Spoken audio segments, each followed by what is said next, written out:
Olá, olá pessoal, sejam muito bem-vindos ao nosso podcast aqui do CERS, a nossa edição especial da Semana do Estagiário. Hoje o nosso bate-papo ele vai ser voltado para as empresas, com um tema super bacana que é o desenvolvimento de habilidades e retenção de talentos. Nós temos 3 convidados aí super especiais que já eu apresento para vocês.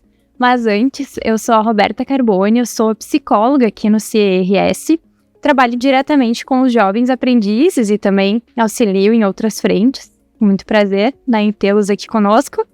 E então, vou passar a palavra para os nossos convidados para que eles possam se apresentar um pouquinho para você.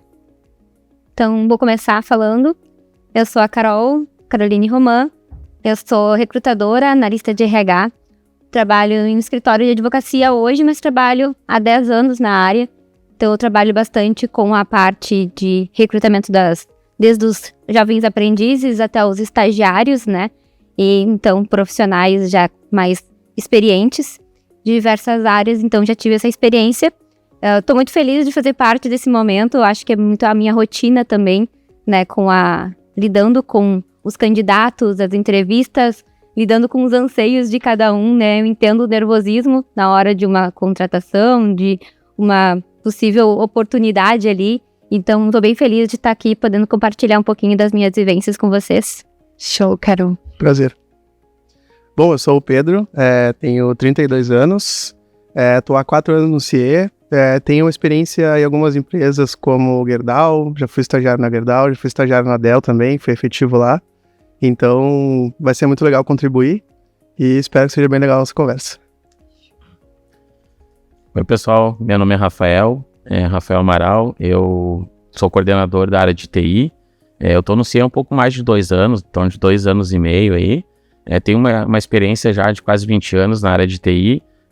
Trabalhei muitos anos na área de mercado, do mercado educacional, né? E eu estou à frente hoje dessa área de operações, na área do CRS, né? Tem um time bacana lá de estagiários, inclusive com alguns cases lá de evolução, de aprendizado, né? E hoje a gente vai bater um papo e explicar um pouquinho sobre isso também, trazer um pouco das experiências, né? Legal. Perfeito, pessoal. Um prazer recebê-los então aqui conosco. E, pessoal, para nossa organização, a gente vai se dividir em 2 blocos, né? Então, o primeiro, vamos ter 3 perguntas, então, que a gente vai ter bastante trocas aqui com o pessoal, né? E o segundo bloco também ali com 3 perguntas, que é para vocês ficarem conosco até o final desse podcast, beleza? Então, pessoal, vamos lá. Então, a primeira pergunta, então, para a gente poder trocar, para a gente poder debater, como a cultura da empresa valoriza e identifica as soft skills essenciais nos jovens talentos? O que vocês acham? Bom, eu acho que essa pergunta, ela cabe bastante para minha atuação hoje também, né? Uhum. Então, eu acho que as soft skills, elas já começam a aparecer desde o momento da entrevista, né? Quando a gente começa a conversar com um candidato, com um estagiário, com um jovem aprendiz que às vezes nunca teve uma experiência, né, de entrevista, então naquele momento já começa a ser visto as soft skills deles. E eu acho que é completamente essencial para qualquer momento, né? Porque as hard skills, a parte técnica, é uma coisa que o estagiário, ele vai ser desenvolvido para isso. Ele tá começando a carreira dele, seja na faculdade, né? Então, a parte técnica a gente ensina, eu sempre falo isso pro pessoal. A parte técnica a gente ensina. Agora, soft skills é uma coisa que já vem da pessoa, já vem da criação, já vem das vivências anteriores, já vem de casa muitas vezes. Então, a soft skills realmente, ela é algo que a gente já identifica desde a entrevista e vai se desenvolvendo depois ao longo, né, de toda a trajetória daquele jovem, daquele estagiário, né, dentro da empresa e com os mentores, né, também. Então, o soft skills realmente é muito, muito, muito essencial. Perfeito, concordo bastante, assim, né, com a Carol, trabalho com os jovens, né, e sempre levo isso, né, o quanto bom, daqui a pouco, hard skills, né, pegando um exemplo, saber mexer no Excel, né, isso todo mundo, né, vai sentar ali, vai se debruçar, vai poder aprender, a gente consegue ensinar, né, mas daqui a pouco a comunicação eficaz, uma comunicação não violenta, como se relacionar, né, tudo isso é muito mais enraizado. Claro que a gente também consegue auxiliar nesse desenvolvimento, né? Às vezes a gente precisa, né, dessa força, né, enfim, dos nossos jovens. Até usando, aproveitando um pouco a fala da Carol, né? Eu acredito muito na soft skill, eu acho que é o principal, né, que a gente tem que desenvolver, né? Acredito, inclusive, que na carreira, o que vai te levar à frente são as soft skills, né? A hard skill vai te trazer com o tempo, né? Como a gente falou aqui, o estagiário em si, normalmente, ele está tentando colocar em prática o que ele vem estudando, né? Então, ele vai desenvolver isso durante o período, né? E o soft skill, claro, também é uma habilidade que vai ser desenvolvida e pode ser desenvolvida, deve, inclusive, e eu acho que faz muita diferença, né? Porque, como a gente falou, como a Carol abordou muito bem, a soft skill é algo que realmente é difícil, às vezes, de encontrar. Então, às vezes tu encontra uma pessoa muito técnica, né? Porém, tem muitas lacunas na parte comportamental, né? De engajamento, de comprometimento, né? Então, a soft skill realmente é algo que eu acredito muito que para a carreira é algo que vai levar a pessoa à frente, né? Que vai trazer novas posições, né? Que vai dar o crescimento realmente. Sim.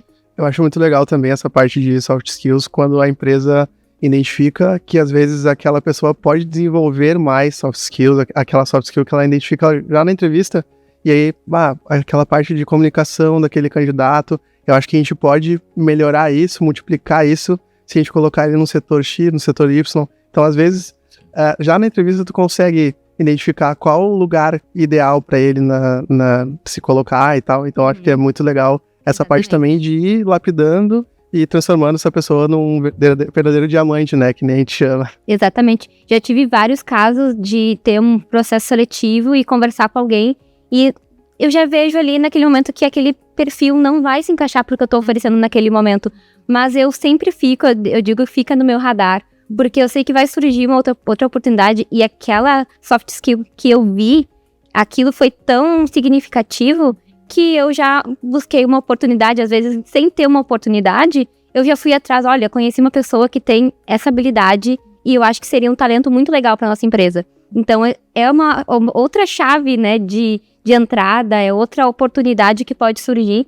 E no mercado de estágios também, aquela questão da determinação, aquela vontade, aquela sede, né, de aprendizado, de querer aprender, isso é essencial.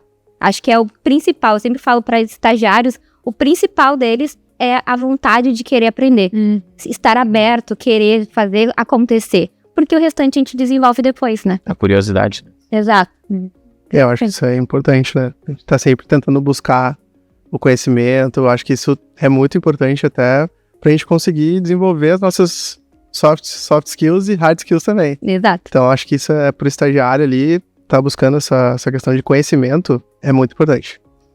E é algo assim que a gente percebe o quanto os estagiários, eles chegam muito preocupados com as hard skills, né? Então, nossa, eu não sei o Excel, eu não sei tanto o Word, né? E eles chegam com essa preocupação. Então, peguem essa dica, né, pessoal? Olha a importância, então, das soft skills. Bem, pessoal, então, acho que a gente pode seguir aqui para a nossa segunda pergunta, que é, então, né, de que maneira os líderes incentivam o desenvolvimento de habilidades dentro do time? Rafael, o que tu acha? Bom, esse é um tema bem bacana, né? A gente incentiva muito lá na TI do CRS, principalmente o coleguismo, né? Um ambiente colaborativo. Então, a gente tem um ambiente muito colaborativo, onde todos têm abertura para perguntar. A gente deixa sempre muito aberto e inclusive, eu trago isso muito com meus estagiários, os novos, enfim, que estão entrando no time, né? Que eles não precisam ficar com dúvida e nem ter vergonha de perguntar. É importante a pergunta, né? E a gente tem um time lá que é um ambiente muito colaborativo. Então, a gente consegue fazer com que isso aconteça, né? Com que eles aprendam coisas novas, existe essa troca, né? A gente também trabalha dentro do time, né? Com períodos ali que a gente faz premiações, né? Para as melhores performances, né? E não performances de dados, porque a gente trabalha com... A minha área trabalha muito na área operacional, então os estagiários trabalham muito no front, então atendendo o chamado, resolvendo os problemas, enfim, né? Porém, não só com isso, mas os destaques realmente. Então, se a pessoa tem uma boa comunicação, né? Ela flutua super bem nas outras áreas, ela consegue interagir, né? A gente traz esse momento, né? Né, a gente até criou o que a gente chama de clap moment, então um momento de realmente agradecer, né, de bater palma. Então a gente traz isso e periodicamente a gente faz premiações no time, né, reconhecendo um brinde ali, né, um momento com o time inteiro, né, uma descontração, a gente faz essas premiações das pessoas que estão se destacando naquele momento, ou num projeto, numa atividade que está sendo executada. Show, é super perfeito, assim, né, a tua colocação, porque para nós, seres humanos, é muito importante, né, esses reconhecimentos, essas gratificações, né, todo mundo gosta, né, de receber. E não necessariamente precisa ser uma questão financeira, né, como um próprio momento, assim, de reconhecimento entre os colegas, né, auxilia bastante. Acho que também as oportunidades, né, porque a gente vai estar incentivando eles a aprenderem e tudo mais, mas eu vejo como eles ficam felizes quando recebem aquela confiança, né, de poder estar executando uma atividade, né, que é um pouquinho mais difícil, né, que tenha uma análise mais cuidadosa, e quando tu dá essa oportunidade pro estagiário dele estar desempenhando isso, eles ficam, nossa, que legal, tô sendo reconhecido, tô aprendendo, olha que legal o desafio que eu tô recebendo, né. Então, eu acho que isso também é outra forma, né, de incentivar, dando as oportunidades e deixando, mesmo que porque esse é o momento de errar também, né? O estágio é o momento de aprender, de errar e acertar, né? De se encontrar. Então, eu acho que as oportunidades também são uma forma de incentivo. Eu acho muito bacana, que legal que vocês fazem. A gente com RH também, como RH, a gente também trabalha com vários tipos de desenvolvimento em relação a hard skills daí, né? Parte técnica e também esse encontro entre as outras áreas, para que eles possam estar se desenvolvendo. E o quanto a gente não nasce sabendo, né? Com certeza. Cada um de nós aqui, a gente já tentou, já errou, já acertou, né? Enfim. E sobre aprendizado, né? O quanto o ambiente, ele precisa ser propício para a gente poder aprender novas habilidades, né? Afinal de contas, para a gente aprender, né? A gente precisa ter um ambiente confortável, acolhedor, para a gente também poder errar. Exatamente. Perfeito, então, pessoal, acho que a gente pode ir se encaminhando para a nossa última pergunta aqui do nosso primeiro bloco, que é, né, quais são as melhores práticas para gerenciar expectativas e desenvolver habilidades emocionais em equipes multigeracionais? Acho que é um grande desafio, né? É uma ótima pergunta. Verdade. Acho que hoje em dia a gente tem percebido, e acredito que é um novo cenário profissional, porque pessoas de mais idade estão ficando mais tempo no mercado, né, no trabalho, e pessoas mais jovens estão ingressando no mercado de trabalho, né, o jovem aprendiz lá com 14 anos já começa, né, no ambiente de trabalho. Então, a gente vai ter diversas gerações, né, e isso sempre é um desafio, porque cada um vai ter a sua forma de achar o que é certo e errado, né. Eu acredito que a questão do respeito é o principal, né, mas também eu acho que aquela questão a mentoria cruzada, que chama, né? De tu ter aquela questão de tu vai aprender, né, com aquela pessoa, mas tu também tem a oportunidade de ensinar. O jovem hoje, ele vai poder te mostrar uma ferramenta nova, uma tecnologia nova, um olhar novo de algo que ele tá aprendendo lá na faculdade, e assim como tu vai estar ensinando a parte da vivência profissional, de tudo que tu já fez, o que deu certo, o que não deu certo, né? Então, eu acho que o mundo perfeito seria ter essa questão do respeito mútuo e também um poder ouvir o outro, né? Acho que é o principal, né, hoje. E um desafio. Que parte bem disso que tu falou. Primeiro, respeito, né? Pra gente conseguir aprender ali com as diversas gerações, né? Exatamente. Se a gente for ver, é um baita desafio, né? Porque a gente tem, que nem a Carol trouxe, a gente tem esses dois cenários, a gente tem gerações diferentes, e a gente tem que ficar pensando assim, tá, mas como que eu vou dar um feedback para uma pessoa e vou ter que trocar, né, às vezes 100% ali para dar um feedback para uma outra geração. Então acho que fica bem desafiador mesmo para o gestor conseguir identificar e conseguir se posicionar ali. Ele precisa estudar bastante e entender bastante as duas gerações, né? Então ele precisa estar transitando bastante entre essas duas partes. Acho que é muito interessante e muito desafiador também. E como a gente interpreta também o feedback. Às vezes a gente percebe, às vezes alguns gestores ou alguns jovens, né, enfim, que entendem como um momento, né, de puxada de orelha ali. E não, né, às vezes temos coisas assim muito enraizadas, inconscientes, que nós mesmos não acabamos nos dando de conta. Mas quando a gente tem confiança num líder, a gente escutar aquilo, né, a gente vai entender que é para o nosso desenvolvimento, né, e que também todo mundo vai estar né, sempre em constante desenvolvimento, né, os nossos gestor dos nossos gestores, né, e assim por diante. Eu acredito muito também puxando um pouco para a liderança, a liderança pelo exemplo, né? Eu acho que também para fazer com que esses times, né? A gente tem lá na TI do CRS, a gente tem a nossa TI bem diversificada. Então a gente tem pessoas lá com 18 anos, a gente tem pessoas com 60 a mais. E tu fazer essa turma, conversar, e ter um diálogo, hoje a gente consegue falar que a gente consegue fazer isso, a gente tem isso muito bem lá. Os jovens, né? Eu acho que o pessoal mais sênior, então ele traz aquele conhecimento do mercado, aquela experiência, aquela capacidade de ensinar, né? Eu acho que o sênior tem muito essa capacidade de ensinar, e o jovem traz, ele traz muita energia, né? Então ele traz aquela energia, muitas vezes não tem uma bagagem grande, mas tem muita energia, traz aquela jovialidade pro time, né? Como o Pedro estava falando, eu tenho também esse tipo de... Eu tenho um time muito jovem e tenho uma geração diferente, né? A minha geração é diferente também, né?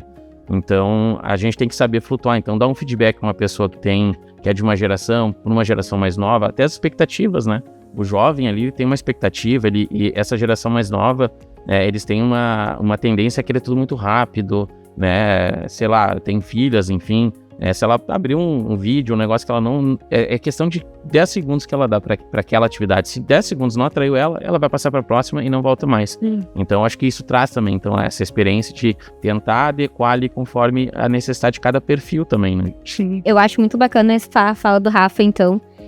Eu acho que precisa ter esse alinhamento de expectativas, porque esse profissional que está chegando, ele precisa entender qual é a expectativa do gestor, da empresa, né? De toda a situação, da cadeira que ele vai sentar, que ele vai estar, então, ocupando. Então, precisa ter um alinhamento das expectativas. E até me lembrei também da questão de estagiários sêniores, porque eu tenho tido, né, diversas entrevistas e contratação também de estagiários que já vem com uma idade que é diferente do que a gente via antigamente, né? Então, hoje, estagiários com 35, 40 anos está sendo muito comum. E existe uma questão bem bacana nisso, porque eles já têm que enfrentar, né, essas diferenças de gerações dentro da faculdade e já chega dentro do trabalho, do escritório, da empresa, né? Então é bem bacana de enxergar essa mudança que está acontecendo, né? E como é diferente de lidar com esse estagiário sênior, com esse estagiário de 20 anos. Então é bem bacana de poder avaliar essas situações, eles têm uma visão um pouco diferente também, né? Perfeito, né? E os desafios também, né? O quanto, se a gente for pensar, os estagiários sêniores, eles têm muita bagagem, muita vivência. Então, do ponto de vista emocional, né? Eles conseguem contribuir bastante com a nossa nova geração, né? Que daqui a pouco não passou por muita coisa ainda, né? Então, né? Talvez venha mais pronto da parte técnica, não sei, dependendo do tempo ali, né? De área. Mas talvez não tenha vivido aí muitas coisas, né? Às vezes até uma transição de carreira, né? Às vezes acontece bastante, né? Deles terem uma carreira, chegou um momento da vida ali que, nossa, não é isso que eu quero pra mim. Eu quero mudar de carreira. Então, acabam ingressando mais tarde numa faculdade diferente, um assunto super aleatório, né? E dá super certo. Então, eles já vêm com uma bagagem de outra experiência profissional e hoje está contribuindo para um outro ambiente profissional, trazendo as suas experiências também, né? Então, são diversos desafios que ele enfrenta, mas tem uma maturidade profissional bem bacana de ver isso, assim. Show, pessoal. Queria, então, agradecer muito a presença aqui de vocês, né? Eu acho que foi uma troca riquíssima para esse primeiro bloco. E queria, então, finalizar aqui, né, esse primeiro bloco, e aguardar vocês, então, para o nosso segundo bloco. Fica, então, com a vinheta.